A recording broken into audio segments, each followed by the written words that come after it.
The 25th letter is Noon. It's like the N alphabet in the English language. Noon, Noon, Noon. Noon is pronounced from the tip of the tongue when it hits the farthest part of the upper incisors. The tip of the tongue when it hits the farthest part of the incisors. Noon is below Laam articulation point. Noon, Lam, Lam, Noon, Noon, Lam. There is a Ghuna, a sound, a nasal sound in Noon.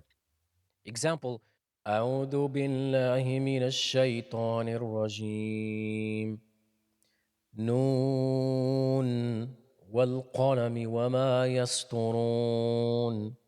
There is a Ghunna, nasal sound. Example of Noon in the Quran.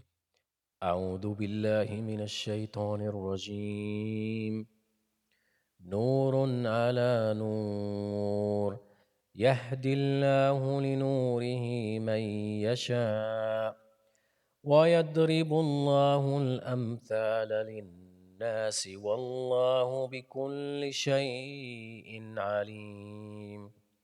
This is one of the most fascinating chapters in the Quran.